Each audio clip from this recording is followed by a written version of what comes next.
Hi friends, എല്ലാവർക്കും Sunitha kitchen ബ്ലോഗിലേക്ക് സ്വാഗതം.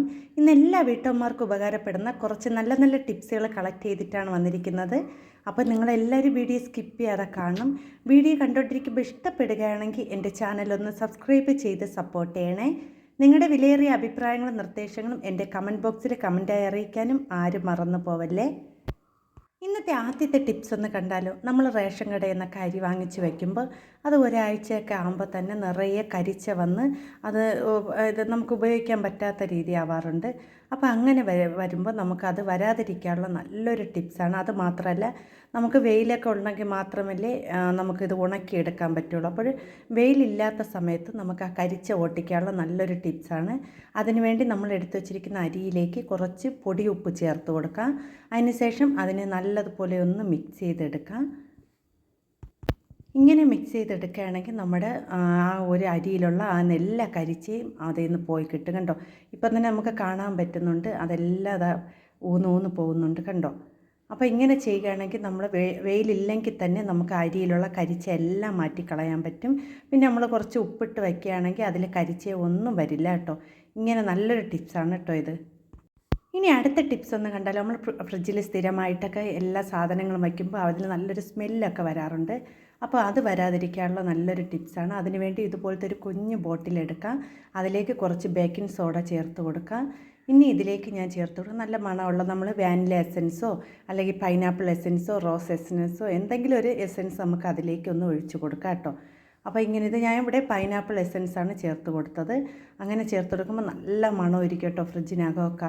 നമുക്ക് അല്ലെങ്കിൽ വാനില എസൻസ് ആയാലും കുഴപ്പമില്ല കേട്ടോ. ഇതുപോലെ ഒന്ന് മിക്സ് ചെയ്ത ശേഷം നമ്മൾ ഫ്രിഡ്ജിൽ വെക്കുകയാണെങ്കിൽ നല്ല മണം കിട്ടും കേട്ടോ. അത് എപ്പോഴും തുറക്കുമ്പോഴും പൈനാപ്പിളിൻ്റെ ആണെങ്കിൽ നല്ല മണമായിരിക്കും കേട്ടോ. അപ്പോൾ എല്ലാവരും ഒന്ന് ട്രൈ ചെയ്ത് നോക്കണേ. ഇങ്ങനെ നമ്മളിതുപോലെ ഫ്രിഡ്ജിൽ സൂക്ഷിക്കുകയാണെങ്കിൽ നമ്മൾ എത്ര സ്മെല്ലുണ്ടെങ്കിലും അതെല്ലാം മാറിക്കിട്ടും കേട്ടോ. ഇനി അടുത്ത ടിപ്സ് ഒന്ന് കണ്ടാലോ. നമ്മൾ കറിവേപ്പില സ്ഥിരമായിട്ട് ഇത് കേടാവാതിരിക്കാനുള്ള കുറേ ടിപ്സുകൾ നമ്മൾ കാണിച്ചിട്ടുണ്ട്. അപ്പോൾ ഇന്നത്തെ ഒരു പുതിയ ടിപ്സാണ് കേട്ടോ. അപ്പോൾ നമ്മൾ കറിവേപ്പില കുറേ നാൾ കേടാവാതിരിക്കാനുള്ള നല്ലൊരു ടിപ്സാണ്. അതിനുവേണ്ടി ഞാൻ ഇവിടെ കുറച്ച് കറിവേപ്പില നല്ലതുപോലെ കഴുകി വൃത്തിയാക്കി വെള്ളമൊക്കെ തോർത്തെടുത്തിട്ടുണ്ട്. ഇനി അതിനെ ഒരു പാത്രത്തിലേക്ക് നമുക്ക് അതിൻ്റെ ആ ഒരു ഇല മാത്രം ഊരിയിട്ട് കൊടുക്കാം. ഇതുപോലെ ചെയ്യുകയാണെങ്കിൽ കുറേ നാൾ നമുക്ക് കറിവേപ്പില കേടാവാതെ സൂക്ഷിക്കാൻ പറ്റും കേട്ടോ. അപ്പോൾ ഞാൻ ഇവിടെ കറിവേപ്പില എല്ലാം ഇലയും ഊരി ഒരു പാത്രത്തിലേക്ക് ഇട്ടിട്ടുണ്ട്. ഇനി നമുക്ക് വേണ്ടത് ഇതുപോലത്തെ ഒരു ബോട്ടിലാണ്. ആ ബോട്ടിലേക്ക് 2 ടിഷ്യൂ പേപ്പർ ഇതുപോലെ ഒന്ന് വച്ച് കൊടുക്കാം. അതിനുശേഷം നമ്മൾ ഇളക്കിയിരിക്കുന്ന കറിവേപ്പില ഇതിൻ്റെ അകത്തേക്ക് ഇട്ട് കൊടുക്കുക കേട്ടോ. അപ്പോൾ ചെറിയ നനവൊക്കെ ഉണ്ടെങ്കിൽ തന്നെ ആ ഒരു ടിഷ്യൂ പേപ്പറിൽ അത് പിടിക്കുകയും ചെയ്യും. കുറേ നാൾ നമുക്ക് കറിവേപ്പില കേടാവാതെ സൂക്ഷിക്കാനും പറ്റും. അപ്പോൾ ഇതുപോലെ എല്ലാവരും ഒന്ന് ചെയ്ത് നോക്കുക കേട്ടോ. നമ്മൾ പുറത്തുനിന്ന് വാങ്ങിക്കുന്ന കറിവേപ്പിലയൊക്കെ ആണെങ്കിൽ മഞ്ഞൾപ്പൊടിയൊക്കെ ഇട്ട് നല്ലതുപോലെ കഴുകിയ ശേഷം മാത്രമേ എടുക്കാവൂ. നമ്മൾ വീട്ടിലുള്ള കറിവേപ്പിലയാണെങ്കിൽ ഒന്ന് കഴുകിയ ശേഷം എടുത്താൽ മതി. അതിൽ നമ്മൾ മരുന്നൊന്നും തളിക്കില്ലല്ലോ. അപ്പോൾ ഇങ്ങനെ ചെയ്യുകയാണെങ്കിൽ നമുക്ക് കുറേ നാൾ കറിവേപ്പില കേടാവാതെ സൂക്ഷിക്കാൻ പറ്റും. ഇനി അടുത്ത ടിപ്സ് ഒന്ന് കണ്ടാലോ. നമ്മൾ മാവൊക്കെ അരിയൊക്കെ ആട്ടി മാവ് വയ്ക്കുമ്പോൾ നമുക്ക് ചിലപ്പോൾ ഉഴുന്നൊക്കെ നല്ലതുപോലെ പൊങ്ങി വരാതിരിക്കുമ്പോൾ അത് പെട്ടെന്ന് കല്ല് പോലെ ഇരിക്കും ദോശ. അപ്പോൾ അങ്ങനെ വരാതിരിക്കാൻ വേണ്ടി നമ്മൾ തലേദിവസം മാവൊക്കെ ആട്ടി വെച്ച ശേഷം ഇതുപോലെ ഒരു ചിരട്ട ഇതുപോലെ നല്ലതുപോലെ വൃത്തിയാക്കിയ ശേഷം മാവിലേക്ക് മുക്കി വയ്ക്കുകയാണെങ്കിൽ നമുക്ക് പിറ്റേന്ന് എത്ര പൊലിയാത്ത ഉഴുന്നും നല്ലതുപോലെ പഞ്ഞി പോലെ പൊങ്ങി വരും കേട്ടോ. അപ്പോൾ നിങ്ങളെല്ലാവരും ഇതുപോലെ ഒന്ന് ചെയ്ത് നോക്കണം. അപ്പം ഞാൻ അവിടെ തലേദിവസം ആട്ടി വെച്ച മാവിലേക്ക് ചിരട്ട നല്ലതുപോലെ വൃത്തിയാക്കിയ ശേഷം മാത്രമേ ചിരട്ട വെച്ച് കൊടുക്കാവൂ. അപ്പോൾ അങ്ങനെ വെച്ച് കൊടുത്ത് മൂടി വെച്ച് കൊടുത്തിട്ടുണ്ട്. ഇനി നമ്മൾ പിറ്റേന്ന് രാവിലെ മാവ് എടുക്കുമ്പോൾ നമുക്കൊന്ന് നോക്കാം കേട്ടോ. അപ്പോൾ ഇതാ മാവ് നല്ലതുപോലെ പൊങ്ങി നിറയെ വന്നിട്ടുണ്ട് കണ്ടോ. അപ്പം നമുക്ക് ഉഴുന്നൊക്കെ ചില ഉഴുന്നുകൾ നമ്മൾ വാങ്ങിക്കുമ്പോൾ തന്നെ അത് നല്ലതുപോലെ അരഞ്ഞ് വരില്ല. അരഞ്ഞാൽ നല്ലതുപോലെ പൊങ്ങി വരാറില്ല.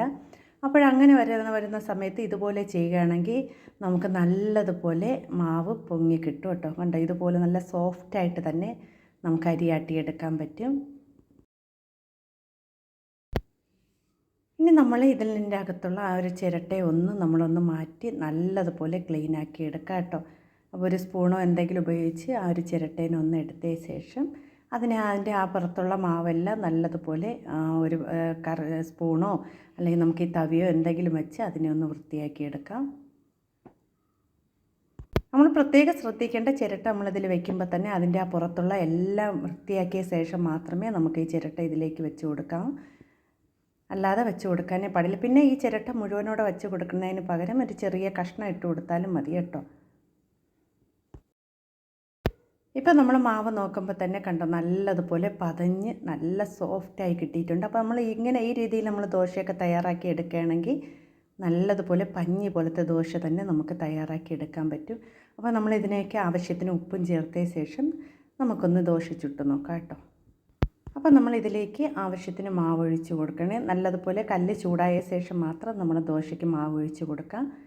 അതിനുശേഷം ഒന്ന് ചെറുതായിട്ടൊന്ന് പരത്തിയെടുക്കാം കേട്ടോ. നമ്മൾ ദോശ നല്ലതുപോലെ കുമിളകളൊക്കെ വന്നിട്ടുണ്ട് കണ്ടോ. ഇനി നമുക്കിതുപോലെ ഒന്ന് തിരിച്ചിട്ട് കൊടുക്കാം.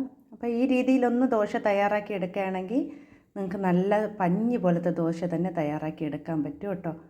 അപ്പോൾ നിങ്ങൾക്ക് ഇന്ന് കാണിച്ച എല്ലാ ടിപ്സുകളും ഇഷ്ടപ്പെട്ടെന്ന് കരുതുന്നു. വീഡിയോ ഇഷ്ടപ്പെട്ടാൽ ലൈക്ക് ചെയ്ത് സപ്പോർട്ട് ചെയ്യണേ. പുതിയ കൂട്ടുകാർ ആരെങ്കിലും വീഡിയോ കാണുന്നുണ്ടെങ്കിൽ എല്ലാവരും എൻ്റെ ചാനലൊന്ന് സബ്സ്ക്രൈബ് ചെയ്ത് സപ്പോർട്ട് ചെയ്യണേ. നിങ്ങളുടെ വിലയേറിയ അഭിപ്രായങ്ങളും നിർദ്ദേശങ്ങളും എൻ്റെ കമൻറ്റ് ബോക്സിൽ കമൻറ്റായി അറിയിക്കാനും ആരും മറന്നു പോവല്ലേ.